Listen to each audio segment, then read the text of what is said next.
Last time, I talked about a game based on a Nickelodeon show that I watched when I was a kid, and this game sucked. But this time,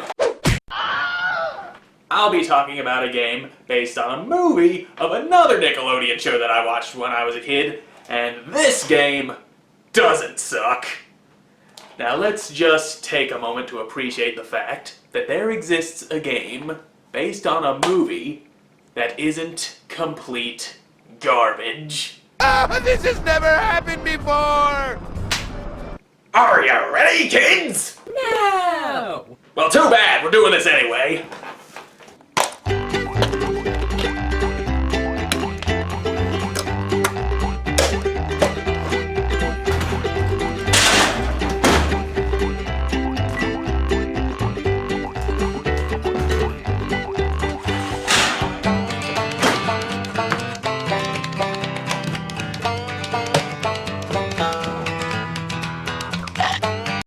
The game, being based on the 2004 SpongeBob SquarePants movie, follows the story of the movie as you would expect, with Mr. Krabs being framed for stealing King Neptune's crown while SpongeBob and Patrick go to get it back, and it follows the movie faithfully with only a few deviations. But the thing we're here to talk about is the game itself. The first stage is SpongeBob's dream of being the manager of the second Krusty Krab, but he has to get there first, with a standard platforming level, while you run around collecting dumbbells of all things.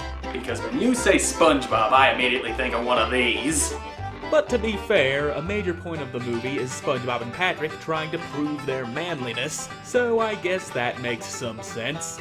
When you reach the end of the level, there is a cutscene showing exactly what happens in the movie at this point, but instead of movie footage, there's voice acting over still images. Come on, Phil, stay with me. The French narrator from the show explains what happens, and that's how every story cutscene is throughout the entire game. While we're on the topic of voice acting, SpongeBob and Patrick never shut up as you play through each stage. Manliness has landed. Super fun! Saving the day! I'd like to wake up now. Up to daisy!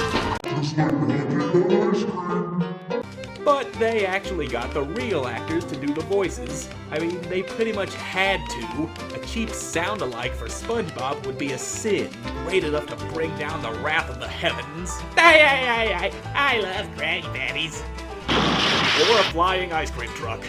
In the next stage, you play as Patrick inside of the Goofy Goober restaurant trying to find SpongeBob, who wandered off while being assaulted by broom-wielding employees.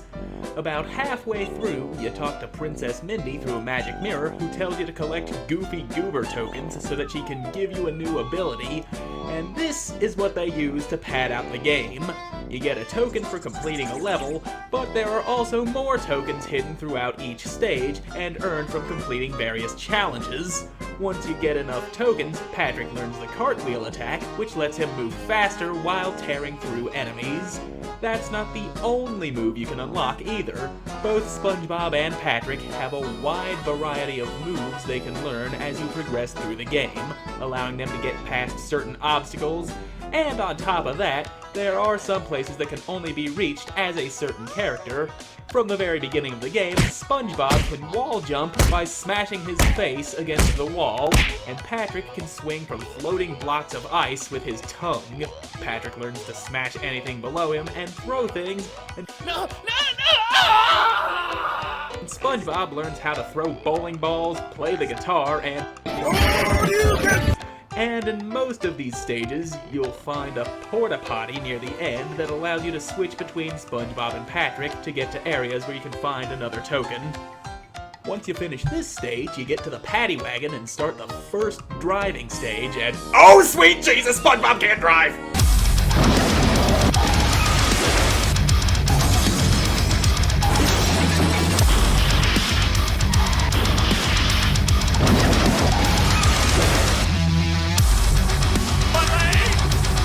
All joking aside, the paddy wagon controls very well. The steering is tight and responsive. You press A to go forward, B to back up, and R to use the nitro boost pickups you find in the road. and after completing the level, you can come back for a time challenge and a ring challenge to get more tokens if you need to. After that, there's a sliding stage, and just like with the paddy wagon, the sliding controls just fine. I never got hit here and felt like I'd been cheated. Every hit I took was entirely my fault and... Wait, what? Someone want to explain to me exactly what happened there? Apparently, physics and momentum mean nothing in these levels as long as you go where the game wants you to go. I can slide uphill just fine, but I can't go that way! Given the fact that I'm forced to slide through the desert in a bathtub destroying radio towers, the game gives me surprisingly little to complain about here. You would expect the sliding parts to have some of the worst controls in existence, but it's actually really fun to play, and just like with the driving stage, you can come back here for a time challenge and a ring challenge, and just listen to that music. This game has a fine soundtrack too. Up next is another level where you play as Patrick inside the biker bar trying to get the key to the paddy wagon back, and this is where Patrick learns the smash attack, which is needed to press certain buttons, break open cracked floors, and to hurt the guys with the worms, because you can't get close enough to hit them unless you jump over their spin attack, and just so you know they can do that, the game shows SpongeBob getting his little yellow face torn off in a cutscene demonstrating what this new enemy can do. The game does this for every new enemy, including the jellyfish, the most basic enemy in the game. Before you even get a chance to fight them yourself, the game shows you exactly what they can do and how to fight them. Personally, I'd rather figure it out on my own, but at least I can't complain about not knowing what to do. Then there's another driving stage where you have to find several keys scattered around the track to open the gate. Now, the key hunt isn't bad, and the first time challenge is alright, but the ring challenge on this stage is a bunch of especially when you get to this part of the track. How am I supposed to know that that ring is hidden behind this pole here without first failing the challenge? And you can't look ahead to see where the next ring is either, and you could be on the wrong side of the road to hit it. Then you have to maneuver around all the hazards to get to it, but then you wasted too much time trying to avoid taking damage, and now the ring disappeared and you have to start all over again. And you have to put up with this part for 2 more laps after this one. Fortunately, this challenge is optional, and you can do it later if you need another token. Then it's time for the first boss fight, where the monster whose tongue looks like an old lady selling ice cream, and it's alright. It doesn't repeat one thing over and over again, and it has multiple phases forcing you to change your strategy. Next, you have another sliding stage where you just have to reach the end of the track. Now here's another Spongebob stage, and the first time that I was forced to go back to earlier levels because I needed a few more Goofy Goober tokens to learn the Sponge Bowl. And you might be thinking, I can just see how far I can get in here without it and maybe find a token here. But you can't go anywhere at all without the Sponge Bowl, because there's a switch right there at the start of the level that requires it to raise the bridge to go forward. Yay! Driving, sliding, platforming, and SpongeBob's a ball for some reason. Now you have the Sponge Bowl, and you can move on and find out that the wall jump isn't always reliable. Sometimes it just doesn't want to work. But it's all worth it when you jump along the back of a sea monster as it swims through the lava. And just like every normal stage, you will find challenges throughout the place, and you might be like, ugh, I don't want to do all these tedious challenges, I just want to finish the level. But you have to go out of your way to do these challenges, because if you don't, as soon as you reach the next stage, you'll have to go back to get more tokens so Patrick can learn how to throw watermelons at giant TVs. In this stage, there are a few times where you actually have to think so you can get into position to hit a button with your melon before it goes bad and explodes in your hands. And I think the game expects you to have upgraded the smash attack at this point, so you can stun enemies and throw them at the guys you can't get close to, and when you don't have any melons to grab. Being able to faceplant into the ground to stun these guys reminded me that those weights you've been collecting actually serve a purpose. Once you have enough of them, you get an upgrade point that can be used to, as you may have guessed, upgrade your abilities or increase the maximum health of either Spongebob or Patrick, and the health upgrade isn't shared between them. They each have their own separate health bar, which is measured in Krabby Patties. With your moves upgraded, they usually have a wider area of effect, deal more damage, or explode. And the basic attack, once upgraded, can reflect ranged attacks, which can be very useful in the next stage where you have to fight Dennis, the assassin that Plankton sent after Spongebob and Patrick. Here he grabs SpongeBob and uses him as a golf club to launch toilets at you, which can be reflected with the upgraded attack, and you can also hit him with watermelons, or his henchmen. Then, just like in the movie, the diver that they call the Cyclops shows up, and if you saw the movie, then you know what happens next. It's that part where they get the paddy wagon back after it was eaten by a monster and they drive around an amusement park chasing after a peanut on a unicycle. It's like the best part of the movie. Alright, this is where I draw the line. They've taken a few liberties with the source material, like Plankton setting up radio towers in the desert that broadcast mind-controlling messages that SpongeBob destroyed, murdering 2 innocent giggling hillbillies in the process. But that's actually believable, and it uses an actual set piece from the movie, but why did they feel the need to shoehorn another driving stage in where it doesn't fit? In the cutscene before it, the French narrator tells you that it's a dream. It's just a dream, don't waste your time! And it's been a while since I saw the actual movie, but if I remember correctly, the only dream sequence in the movie is in the beginning where SpongeBob slaps Mr. Krabs and puts cheese on a Krabby Patty, so this doesn't fit with the source material unless it was a deleted scene that I don't know about. So anyway, you follow Goofy Goober through the park. If you fall behind, you lose. If you get ahead, you lose. If you miss the finish line and take too long to reorient yourself, you lose.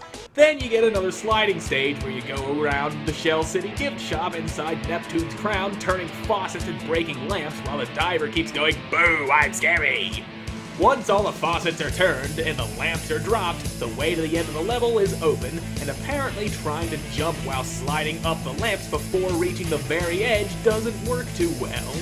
And now you have to fight Dennis again by reflecting his throwing knives and hitting him with explosive bowling balls while he jumps back and forth between David Hasselhoff's butt cheeks. Then he takes a boat to the face and, "Good God, this man has a hairy back!"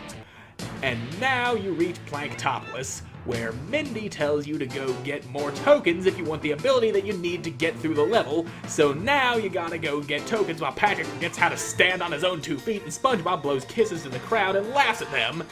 They don't know my kisses are infected with sea AIDS. So now you have the Sonic Wave, and you use that to destroy these creepy statues that watch your every move. And oh my god, why is there so much wall jumping here?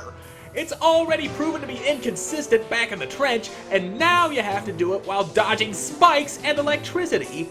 Once all the statues are destroyed, you come to the final driving stage, only to have Mindy tell you that you need to give her more fake money for her to give you a new paddy wagon, and now you need 50 tokens! You have to go back and find all the tokens you can, and the thing that really gets me here is that the tokens you get from the driving and sliding stages are given to you by Mindy herself. For God's sake, woman, are you trying to help me or make me dance for your amusement?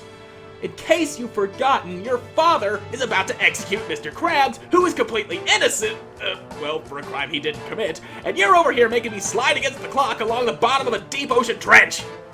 So when you get the 50 tokens, you can finally do this level, and you have to make it to the end of the track while dodging random hazards and moving fast enough so that the road doesn't get blocked in front of you. And you know what's next? Another sliding stage! Not really. They could have stuck another one in here to keep up the pattern, but they didn't. What really happens is the final battle against a mind-controlled King Neptune, and the music for this fight is great! Not only that, but the fight is pretty fun too. You have to dodge all of his attacks while spinning tables around, and when he starts sniping you, you have to take cover behind the frozen Mr. Krabs.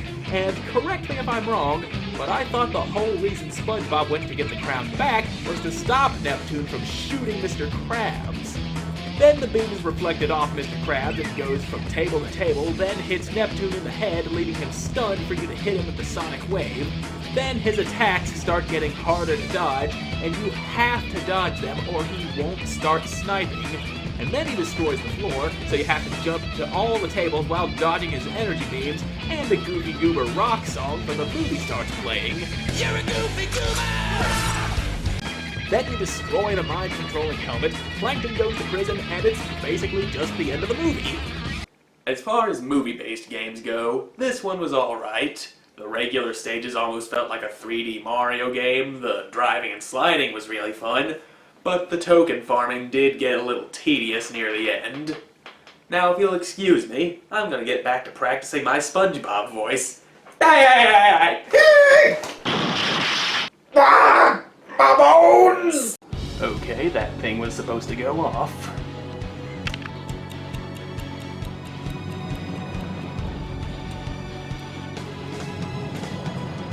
Okay, I think this timer might be busted. It don't want to go ding. Well, drop my bread. Gotta get a new one. How did I already forget what I was supposed to say? And it follows the movie. And you have to put up with this part. It's that part where they get the why can I not read?